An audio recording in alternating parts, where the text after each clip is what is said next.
Hello, fellow travelers. Good afternoon. This is where Gwilym and I have spent most of the COVID period of time in front of our computer working on travel ideas. So our purpose this afternoon is to go over a little bit of Rome, give you an introduction, tell you where we're staying, and where the basic sites are. Please join us. Here we are. Rome is over in this area here. There's the Coliseum you can see. Airport where we're going to be landing is here.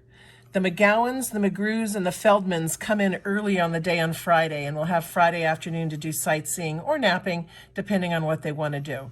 The rest of everyone else comes in late in the evening and will make their way to our hotel in Ripa. And make your own way, figure your own transportation. If you're taking the train, watch out for pickpockets. 3.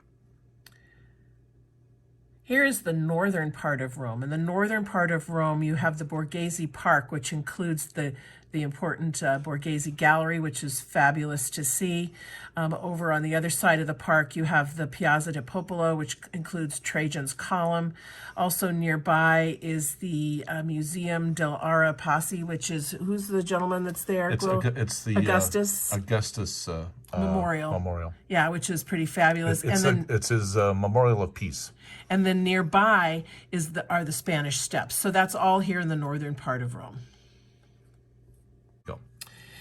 All right, here we have the city of Rome, which is divided by the Tibre River going through it. This is a very walkable city. You can Uber or taxi, but I think we're going to be doing a lot of walking in these 2 days. It's an ancient city.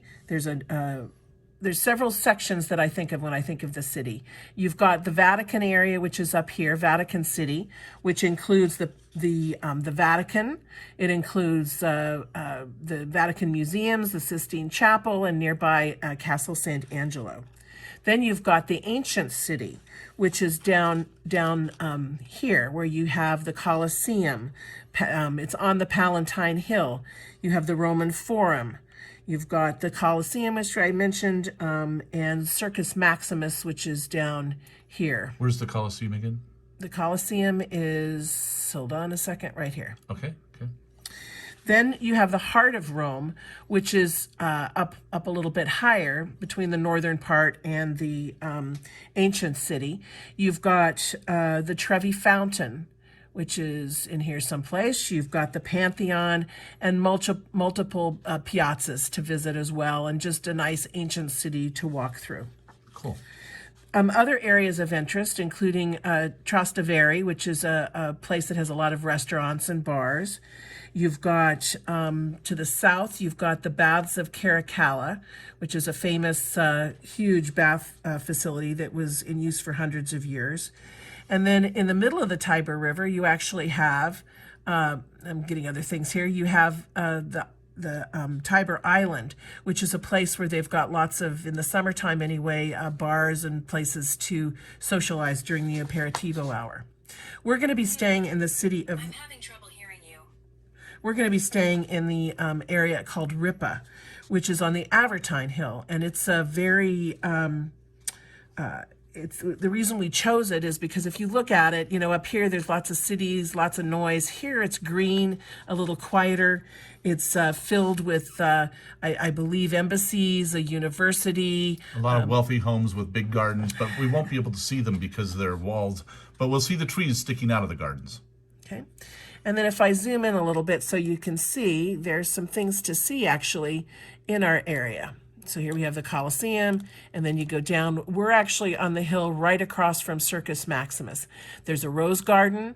There's a garden of oranges, which is actually one of the best views in all of Rome is to go there, and that's a 5-10 minute walk from us.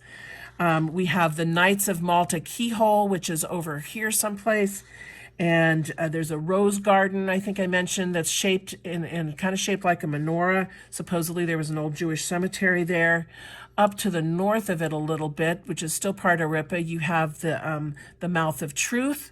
You've got the Borio, which includes several things, including where the first gladiatorial contest took place. You've got several temples and things, and these you just walk by. So you can do it in 5 or 10 minutes. It's not a big deal. It's definitely worth seeing. These are literally the oldest structures in Rome. Yeah, one of them is the oldest marble structure in all of Rome. That's the Temple of Hercules. And then also toward the south of where we're staying, and by the way, our hotel is right about in here, I believe. To the south of us, on this little corner here, there's also, let me zoom in a little bit so we can see, there's a famous pyramid that's right at the city wall. It's a marble structure that was a tomb, and it's been built into the original city wall, which is why it survived all this time, even though it was built BC. Okay, and then you actually have the Porta San Paolo, which is the city gate. Which is very cool. That's definitely on my list. So these are actually walking distance from our hotel. They're definitely things to see. You don't need a ticket. You just go see them. 5 or 10 minutes. And very cool. Another thing is the, actually over in this area is what they call Monte Testaccio, which is Broken Pot Mountain. This was the old city dump, and it's filled with ancient amphora in pieces. And what's neat as well is in this area here are a whole bunch of restaurants and bars and things to see that are not touristy, except for the one place we want to visit that actually ended up getting written up in the New York Times as one of the best places to eat in all of Rome, and it's a 5-minute walk from where we're staying. So that's an overview of Rome. Wow. We're really looking forward to going and seeing you, and more to come. Bye.